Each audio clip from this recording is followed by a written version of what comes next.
Expose पूरी ये वचनामृत करके बताऊंगा। कबीर और अखा के काव्य कीर्तन का न तो गान करना चाहिए और न ही इनका श्रवण करना चाहिए। कबीर साहिब की वाणी ना सुनो ना पढ़ो। क्यों लिखा वचनामृत में ऐसा? किस भगवान की भक्ति होनी चाहिए? क्या नाम है उसका?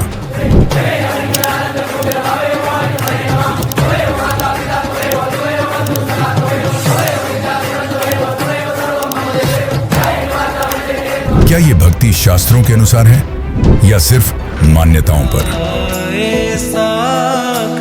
राम सिया राम जय जय राम सिया राम। और इनके जितने भी ये शास्त्र मैंने पढ़े हुए, वचनामृत है, शिक्षा पत्री है, उसके अंदर कहीं पे भी गीता जी और वेदों का कोई प्रमाण इनसे मिलता नहीं है। स्वामी जी ने कबीर साहिब को क्यों ठुकराया?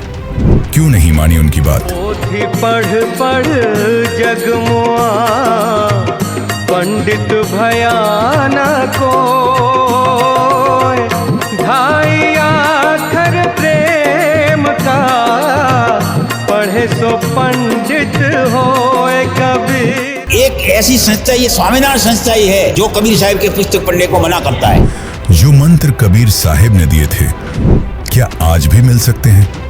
सच्चा गुरु सिर्फ उल्टा पेड़ बताए या कुछ और भी पहचान है उसकी? जिगर ठोक के कह रहा हूं कि कोई सतगुरु नहीं है एक संत रामपाल जी महाराज के सिवाय। और क्या वाकई आज भी कोई है जो वही ज्ञान दे रहा है जो शास्त्रों में लिखा है? 21 ब्रह्मांड में कोई सतगुरु नहीं है वर्तमान में इस दास के अतिरिक्त। इसको अभिमान समझो, अर्चे सच्चा ज्ञान समझो। सवाल बहुत है, जवाब सिर्फ इस वीडियो में। नमस्कार, आप देख रहे हैं ऐसे न्यूज राजस्थान, एक ऐसा मंच जो उठाता है वो सवाल जो अक्सर अनसुने रह जाते हैं। आज का विषय केवल एक पुस्तक नहीं है, बल्कि एक ऐसा सच है जो आस्था, पहचान और भक्ति की दिशा तय कर सकता है। वचनामृत, एक ऐसी पुस्तक जिसे पढ़कर कई लोगों की श्रद्धा बदल जाती है। इसमें लिखा है, कबीर साहिब की वाणी ना पढ़ो ना सुनो। लेकिन क्यों? क्या ये किसी डर की वजह से है या फिर कोई ऐसा राज है जो कभी सामने नहीं आया? हमने इस सवाल को हल्के में नहीं लिया। हम पहुंचे उनके पास जिन्होंने न सिर्फ सवाल किए बल्कि शास्त्रों के आधार पर जवाब भी ढूंढ निकाले। तो आइए इस खोज में हमारे साथ चलिए, जहां धर्म, किताबें और सच्चाई तीनों आमने सामने होंगे।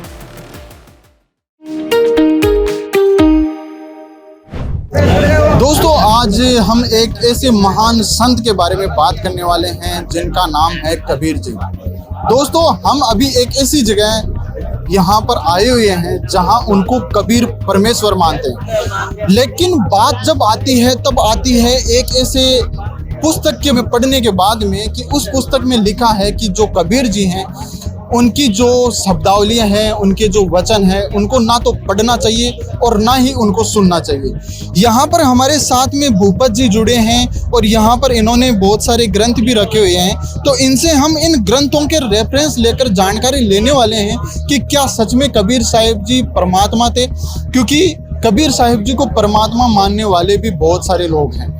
लेकिन एक पुस्तक है जिसका नाम है वचनामृत, लेकिन उस पुस्तक कबीर साहिब जी के बारे में मना किया गया है कि उनको पढ़ना और ना ही सुनना चाहिए।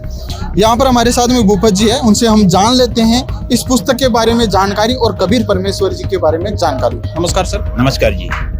तो सर, सबसे पहले हमारा यही क्वेश्चन है आपसे कि जो वचनामृत नामक पुस्तक है यहाँ पर आपने भी रखी हुई है, इस पुस्तक में हमने भी पढ़ा था कि यहाँ पर इसमें लिखा था कि जो कबीर साहिब जी हैं, उनकी जो वचन है ना तो उनको कोई पढ़ने चाहिए और ना ही उनको कोई सुनना चाहिए। इस पुस्तक में ऐसा क्यों कहा गया है, जबकि कबीर साहिब जी को लोग परमात्मा भी मानते हैं? ये आपने जो कहा ये बहुत ही सही कहा है कि एक वचनामृत पुस्तक जो हमारे यहाँ पे भी ये रखी गई है, ये गुजरात में एक स्वामीनारायण संप्रदाय करके बड़ी संस्था है, उसकी बनाई हुई ये पुस्तक है। और कालुपुर स्वामीनारायण मंदिर अहमदाबाद से ये प्रकाशित हैं, जो इनके आचार्य महाराज है कौशलेंद्र प्रसाद जी, उनकी आज्ञा से ये पुस्तक छापी गई है।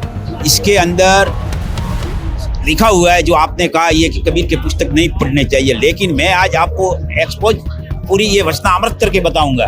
मतलब इस पुस्तक को आप एक्सपोज करोगे? हाँ, एक्सपोज करूंगा। कैसे करोगे? कैसे करूंगा कि मैं इसके आपको ढेर सारे प्रमाण बता दूंगा इसके अंदर से कि ये क्या तो जाप करते हैं और कबीर साहब को क्यों नहीं ये मानते हैं। इसकी पूरी जानकारी इसके अंदर से मैं आपको दूंगा। चलिए आप हमें बताइए इसमें कहाँ क्या क्या लिखा हुआ है, और दूसरी बात ये भी हमें बताइए कि इस पुस्तक के अनुसार किसकी भक्ति करनी चाहिए। इस पुस्तक के अंदर तो लिखा हुआ है कि ये स्वामीनारायण को भगवान मानते हैं, जिनका नाम सहजानंद स्वामी था, और ऐसे उनका नाम था घनश्याम जी पांडे, जो यूपी के अंदर अयोध्या के पास में एक सपैया गांव है, वहाँ इनका जन्म हुआ था। ये ब्राह्मण जाति से थे और ये फिर गुजरात में आ गए थे, और वहाँ पर आके इनके लाखों की संख्या में इनके अनुयायी है, और देश विदेश में इनके कई मंदिर भी बने हुए हैं। और ये रही अब वचनामृत जो इनकी पुस्तक है, ये आपको मैं बताता हूँ कि इसके अंदर ये अहमदाबाद, इसका प्रकाशक भी देखो आपको मैं बता रहा हूँ, ये वचनामृत है पुस्तक। ये कालूपुर कौशलंज प्रसाद जी महाराज की आज्ञा से श्री छावण मंदिर कालूपुर अहमदाबाद महंत स्वामी शास्त्री स्वामी पुरुषोत्तम प्रकाश दास जी ने ये छपवाई है। इसके पेज नंबर 400 पे मैं आपको बता रहा हूँ कि पेज नंबर 400 इसके अंदर ये लिखा हुआ है, जो कबीर साहब को ये मना करते हैं कि कबीर साहब के पुस्तक भी नहीं पढ़ने चाहिए। ठीक है, ये है पेज नंबर 400 बराबर। ये हिंदी में है और गुजराती में भी इनकी पुस्तक लिखी हुई है। इसके अंदर अब देखो ये लिखा हुआ है कि अन्य कवियों द्वारा रचित भगवान के चरित्र उक्त काव्य कीर्तन का गान और श्रवण करना चाहिए, परंतु कबीर और अखा के काव्य कीर्तन तथा उनके जैसे जिनके काव्य और कीर्तन हो, उनका न तो गान करना चाहिए और न ही इनका श्रवण करना चाहिए। इसका मतलब कि एक तो कबीर साहब के भी पुस्तक नहीं पढ़ने और नहीं सुनने और नहीं इनके भजन भी गाने, और दूसरा एक गुजरात के अंदर अखा करके एक कवि हो गया है, उसके भी पुस्तक का उन्होंने मना किया कि उन्होंने भी ये मूर्ति पूजन का और ये खंडन किया हुआ है अखा जी ने भी बराबर। तो आपने ये देख लिया, ये प्रमाण मैंने आपको बताया। ये इसलिए इन्होंने लिखा है कि अगर कबीर साहब के पुस्तक और ये पढ़ लेंगे तो इनके हाथों से इनके अनुयायी चले जाएंगे, क्योंकि कबीर परमात्मा को एक परमात्मा थे, संत भी थे और कवि भी थे। उनको जानने वाले आज सबसे ज्यादा हिंदुस्तान के अंदर कबीर साहब को जानने वाले हैं, और कबीर साहब का प्रमाण तो कोई भी इनके संत हो या कथाकार हो, उनको एक बार तो लेना ही पड़ता है। कबीर साहब के प्रमाण के बिना तो इनके आगे कोई इनकी वार्ता कथा या भजन भी नहीं चलता। हाँ, ये तो हमने भी सुना है कि जब भी कोई संत कोई सत्संग सुनाता है तो वो कबीर जी की वाणी से ही शुरुआत करता है। हाँ जी, कबीर साहब की वाणी से ही शुरुआत करता है, क्योंकि कबीर साहब ने 33 अरब ज्ञान का किया हुआ है बराबर। और एक ऐसी संस्था, ये स्वामीनारायण संस्था ही है जो कबीर साहब के पुस्तक पढ़ने को मना करता है। और हमारे गुरुजी संत रामपाल जी कहते हैं कि सब संतों के पुस्तक पढ़ोगे तभी तो पता पड़ेगा कि सत्य और असत्य क्या है। कि इनके भगत तो दूसरों की भी पुस्तक नहीं पढ़ते हैं, तो इससे इनको ज्ञान कहने का मतलब कि इनके ये शास्त्र विरुद्ध साधना है बराबर। और दूसरी बात है, इसके अंदर से कबीर साहब के जो प्रमाण मैं आपको बता रहा हूँ कि ये जो भक्ति कर रहे हैं ये शास्त्र विरुद्ध साधना कर रहे हैं। एक जगह पे ये इसके अंदर भी मैं आपको प्रमाण बताऊं कि शास्त्रों को ये सही मानते हैं, वेद गीता जी वगैरह को ये कहते हैं। प्रमाण है इसके बारे में? इसका भी मैं आपको प्रमाण बताता हूँ। बताइए सर। हाँ, इसका मैं आपको प्रमाण बताता हूँ। ये देखो, ये प्रमाण है। तीसरी बात ये है कि हमारे संप्रदाय में अति प्रमाण रूप जो शास्त्र हैं उन्हें जानना चाहिए। उन शास्त्रों के नाम है वेद, व्यास सूत्र, श्रीमद् भागवत पुराण, महाभारत का विष्णु सहस्त्र नाम, भगवत गीता, विदुर नीति, स्कंद पुराण के विष्णुखंड के वासुदेव महात्म्य तथा याज्ञवल्क्य स्मृति, इन 8 शास्त्रों को जानना चाहिए। चौथी बात, समस्त सत्संगियों के लिए ये नियम है, उन्हें जानना चाहिए। 5वीं बात, अपने इष्ट देव श्री कृष्ण भगवान को जानना चाहिए। देखो, इसके अंदर इन्होंने वेद और गीता जी का प्रमाण किया, अपने वेद और गीता जी को मानना चाहिए। एक और तो ये कह रहे हैं कि गीता जी और वेद को मानना चाहिए, और एक और इनके जितने भी ये शास्त्र हैं मैंने पढ़े हुए हैं, वचनामृत है, शिक्षापत्री है, उसके अंदर कहीं पे भी गीता जी और वेदों का कोई प्रमाण इनसे मिलता नहीं है। क्यों कि इनके अंदर कोई प्रमाण नहीं है कि भाई गीता जी का प्रमाण है कि वेदों का प्रमाण है कि, इसीलिए इनका जो ये ज्ञान देखने जाए गीता जी के हिसाब से, तो गीता जी अध्याय 16 के 23वां जो श्लोक है, शास्त्र विधि को त्याग कर जो मन माना आचरण करता है उनकी ना तो गति होती है और ना कोई उनको सुख शांति मिलती है। मतलब इस पुस्तक में गीता जी और वेद का कोई रेफरेंस नहीं लिया हुआ है, इस आप ये कहना चाहते हो? हाँ, मैं ये कहना चाहता हूँ कि इनके पुस्तकों में वेदों का या गीता जी का कोई है ही नहीं, कहीं पे भी कोई इनका कि भाई गीता जी का ये प्रमाण ऐसे ही लिखते हैं कि गीता जी में ये लिखा हुआ है और ऐसे अमुक दो श्लोक निकाल के लिख ले, लेकिन वास्तविकता क्या है वो इसके अंदर नहीं लिखी हुई है। एक और ये कृष्ण को इष्टदेव मानते हैं, अगर कृष्ण इष्टदेव हैं और ये भगवान कृष्ण को मानते हैं तो गीता जी अध्याय 8 के 13वां श्लोक में तो कहा कि ओम इति एकाक्षरम, खुद कृष्ण कह रहे हैं कि मेरा तो एक ओम अक्षर है। तो फिर इनका शास्त्र से क्या लेना देना, गीता जी से और वेदों से इनका कोई लेना देना ही नहीं है और मानते हैं कृष्ण भगवान को ये। तो आप ही बताओ कि ये जो पुस्तक बनाई हुई है ये निराधार है कि आधार है? ये तो आप प्रमाण सहित और प्रमाण दीजिए जिससे हमें भी पता चल सके कि आपने जो बोला था कि मैं इस पुस्तक को एक्सपोज कर दूंगा। तो आप जैसे आपने बताया इसमें पुस्तक में भी ये लिखा हुआ है कि वेद और गीता जी को पढ़ना चाहिए, तो आप वेद और गीता जी में प्रमाण करके बताइए कि ये पुस्तक गलत साबित हो रही है। ये मैं आपको गीता जी से भी बता रहा हूँ, लेकिन एक बार मैं आपको ये भी बता देता हूँ कि ये जो कृष्ण को इष्टदेव मानते हैं और ये जाप क्या करते हैं वो भी इसमें से मैं आपको वचनामृत में से बताता हूँ। ये है आपके पेज नंबर, ये देखो मैं बताता हूँ, ये क्या लिख रहे हैं। श्री महाराज ने प्रश्न पूछा कि भगवान का ध्यान करते समय यदि मन में कोई भी विकार या विशाल तरंगों के समान अनेक प्रकार के कुसंगों की तरंगें उठती है तो क्या उन्हें किस प्रकार दूर करना चाहिए? इस प्रश्न पर खुद उन्होंने स्वयं ने ये कहा है, सहजानंद जी ने, कि इस प्रकार के कुसंगत होने लगे तब उस ध्यान का त्याग करके और लज्जा रहित होकर ताली बजाकर और मुख द्वारा उच्चारण स्वर में स्वामीनारायण स्वामीनारायण भजन करना चाहिए, क्या स्वामीनारायण का जाप करना चाहिए। जब ये एक और कहते हैं कि हम गीता जी को मानते हैं, तो गीता जी को मानते हैं तो गीता जी के अंदर तो कृष्ण का तो एक ओम मंत्री बताया है, तो वो भी मैं आपको प्रमाण करके बताता हूँ कि ये देखो ये रही गीता जी, भागवत गीता ये, ठीक है। इसका ये अध्याय 8 मैं निकालता हूँ, अध्याय 12 और ये 13वां श्लोक है, ठीक है। इसके अंदर जो लिखा हुआ है कि ओम इति एकाक्षरम ब्रह्म व्यावरण माम अनुसमरण यह प्रयाति त्यजम देहम स याति प्रमाम गति। ये खुद कृष्ण अर्जुन को कह रहे हैं कि मेरा एक ओम मंत्र है और जो ओम मंत्र का जब तक श्वास है जब तक जाप करता रहेगा तो मेरे वाली गति को प्राप्त होगा, जो इनकी गति को प्राप्त होता है कृष्ण की गति को। ये कृष्ण ही मानते हैं कि भाई कृष्ण ने गीता का ज्ञान दिया है, ठीक है। तो इससे ये सिद्ध होता है कि इन्होंने जो ये वचनामृत है और उसके और गीता जी के कोई लेना देना नहीं। मतलब जो वचनामृत में जो लिखा हुआ है वो मानते जरूर है कि वेद को पढ़ना चाहिए, गीता जी को पढ़ना चाहिए, लेकिन उसके उलट उसमें ज्ञान बताया हुआ है, आप ये कहना चाहते हो? हाँ, मैं ये कहना चाहता हूँ कि गीता जी के उलट ज्ञान बताया हुआ है, वेदों और गीता जी से उलट ज्ञान बताया हुआ है, क्योंकि ये इष्टदेव कृष्ण को मानते हैं तो कृष्ण का तो ओम जाप है। लेकिन सर यहाँ पे सवाल ये उठता है कि फिर उन्होंने जैसे मान लो गीता जी को भी सही बताया, वेद को भी सही बताया, लेकिन कबीर जी को फिर उन्होंने नकारा क्यों? ये क्या कारण था? कुछ कारण बना होगा तभी उन्होंने नकारा होगा। क्योंकि कबीर साहेब को नकारने का कारण ये हुआ कि कबीर साहेब की जो भक्ति है और कबीर साहेब ने जो ज्ञान दिया है वो शास्त्र अनुकूल ज्ञान दिया है, शास्त्र के हिसाब से ज्ञान दिया हुआ है। वो कोई दंत कथा या वो नहीं है कि भाई दंत कथा से के बात कबीर साहेब ने की और कबीर साहेब ने ये जो पाखंडवाद है उसका नाश किया कबीर साहेब ने। और ये अगर जो कबीर साहेब के पुस्तक पढ़ते और ये पढ़ते तो इनके और ये कबीर साहेब के तो मेल खाता ही नहीं है। मेल नहीं खाता तो फिर इनके जो अनुयायी है या भगत हैं उनको ये क्या ज्ञान देते? अगर कबीर साहिब का ज्ञान देते तो फिर कबीर साहिब का तो ज्ञान ऐसा है कि नाम उठत नाम बैठत नाम सोवत जाग के नाम खाते नाम पीते नाम छेती लाग गए। तो कबीर साहिब के ज्ञान अगर उनको पता पड़ जाता तो उनके रहते ही नहीं पास में। तो कबीर साहिब जी जो ज्ञान देते हैं वो शास्त्र अनुसार, आप बता रहे हो कि वो शास्त्र अनुसार है, तो कबीर साहिब जी कौन सा मंत्र देते थे?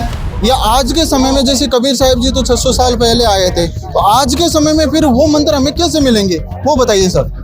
कबीर साहिब को तो 600 साल हुए। कबीर साहिब चारों युगों में आते हैं। सत्ययुग में सतसुकृत नाम से आए, त्रेता में मुनिंद्र नाम से आए, द्वापर में करुणामय नाम से आए और कलयुग में कबीर नाम से आए। आते रहते हैं और अपने भक्तों को नाम मंत्र दे के और उनको सतलोक ले जाते हैं। इसी अब पार्ट टाइम जो कलयुग टाइम है इसके अंदर संत रामपाल जी महाराज खुद कबीर साहिब का अवतार है और कबीर साहिब ने बताए हुए मंत्र वो खुद संत रामपाल जी महाराज दे रहे हैं। और वो मंत्र दे रहे हैं, भक्ति बता रहे हैं, वो सब शास्त्र अनुकूल है। गीता जी के अंदर है, जैसे कि हमें जो भक्ति दे रहे हैं उसके अंदर जो गीता जी में प्रमाण है, अध्याय 17 के 23वां श्लोक है कि ओम तत्सत इति निर्देश ब्रह्मणे त्रिविधि समृत। ओम तत्सत का जाप करने का ये 3 मंत्र का मालिक का आदेश है, परमात्मा का आदेश है कि 3 मंत्र विधि से ये भक्ति की जाती है। तो ये शास्त्र अनुकूल बताते हैं। और ये जो वचनामृत और इन्होंने लिखी है ये शास्त्र विरुद्ध लिखी हुई है। एक और तो कृष्ण को ये इष्टदेव मानते हैं और एक और इनके कोई गीता जी के वेदों का कोई लेना देना ही नहीं है वचनामृत के अंदर। तो इससे तो ये सिद्ध हुआ कि इनकी जो पुस्तक लिखी हुई है ये मनमानी लिखी हुई है, वही हुआ ना। हाँ, ऐसा ही प्रतीत होता है कि उन्होंने मतलब जो वचन जो लिखे हैं इस पुस्तक में वचनामृत में, तो वो उनके खुद के वचन हैं। लेकिन जैसा कि आप बता रहे हो कि संत रामपाल जी महाराज जी जो आज कबीर साहिब जी के जो ज्ञान दिया था कबीर साहिब जी ने, वही ज्ञान आज संत रामपाल जी महाराज जी बता रहे हैं, वो शास्त्र अनुसार बता रहे हैं। हमें भी ऐसा ही लगता है। लेकिन प्रॉब्लम यहाँ आती है कि आपने उस पुस्तक के बारे में तो बता दिया कि वो पूरी सरासर गलत है, लेकिन जो संत रामपाल जी महाराज जी शास्त्र अनुसार ज्ञान दे रहे हैं, वो ज्ञान कौन सा है, वो मंत्र कौन से हैं, और वो जैसे संत रामपाल जी महाराज जी से वो मंत्र कैसे प्राप्त कर सकते हैं, उसके लिए कुछ नियम है, वो भी आप हमारे दर्शकों को बताइए। ये आपने सवाल बहुत अच्छा किया है, क्योंकि जो संत रामपाल जी महाराज शास्त्र अनुकूल साधना बताते हैं, गीता जी के हिसाब से बताते हैं। यहाँ के जो देवता हैं जो अपने शरीर के कमलों में बैठे हुए हैं, प्रथम मंत्र उनका देते हैं, दूसरा मंत्र जो देते हैं जो ब्रह्म का देते हैं, तो वो शास्त्र अनुकूल बताते हैं। उसके प्रमाण गीता जी के अंदर भी है, वेदों के अंदर भी है, और कबीर साहिब के जो सूक्ष्म वेद है जो कबीर सागर है उसके अंदर एकदम पूरा प्रमाण दिया हुआ है। तो आप हमें प्रमाण सहित बताइए हमें कि कहाँ पे प्रमाण है और कौन से मंत्र है। देखो, अब कबीर साहिब ने जो, अब मैं आपको गीता जी बताता हूँ, ये गीता जी है, इसका 17वां अध्याय देखो कि ये ओम तत्सत इति निर्देशो ब्रह्मणे त्रिविधि समृत ब्रह्मणा ने इष्टे वेदा च यज्ञ च विहिता पुरा। ओम तत्सत, ऐसे ये 3 प्रकार का सच्चिदानंद घन ब्रह्म का नाम कहा है। उसी से सृष्टि की आदि काल में ब्राह्मण और वेद तथा इत्यादि रचे गए हैं। तो सर जो आपने बताया कि ओम तत्सत, तो हम भी अभी जैसे मान लो फिर संत रामपाल जी महाराज की क्या जरूरत है, हमें तो ये मंत्रों का पता भी चल गया कि ओम तत्सत हम जाप करें और आपके बताए अनुसार हम मोक्ष प्राप्त कर लें, तो फिर संत रामपाल जी महाराज की जरूरत कहाँ है हमें। इसके अंदर आपने ये जो कहा, इससे अपने अपने मन माने अपन मंत्र लेके भक्ति नहीं कर सकते, क्योंकि तत् और सत ये कोड वर्ड है। और गीता जी के अंदर अध्याय 4 के 34वें श्लोक में भी कहा है कि उस अर्जुन उस तत्वदर्शी संत की शरण में जा, उनको दंडवत प्रणाम कर और उनको आदर पूर्वक प्रमाण कर, और फिर वो आपको इन मंत्रों का ज्ञान, कहने का मतलब कि तत्व ज्ञान आपको देंगे। उस तत्व ज्ञान के अंदर ही ये मंत्र आते हैं। तो पहले तो सतगुरु की जरूरत पड़ती है, गुरु की तो जरूरत ऐसे भी पड़ती है, क्योंकि कबीर साहब ने कहा हुआ है कि राम कृष्ण से कौन बड़ा। उन्होंने भी गुरु की, 3 लोक के वो धनी और गुरु आगे आदि। राम कृष्ण जो यहाँ के 3 लोक के भगवान हैं, उनको भी गुरु की जरूरत पड़ी हो, उन्होंने भी गुरु मंत्र लेके भक्ति की है। तो हमको ये शास्त्र अनुकूल साधना के अंदर जो संत रामपाल जी महाराज बताते हैं, तो वो तत्वदर्शी संत की जरूरत होती है। तत्वदर्शी संत एक परमात्मा ही होते हैं, लेकिन एक सतगुरु की वो भूमिका निभाते हैं। तो सतगुरु आज के समय में विश्व के अंदर ऐसे जिगर ठोक के कह रहा हूँ कि कोई सतगुरु नहीं, एक संत रामपाल जी महाराज के सिवाय।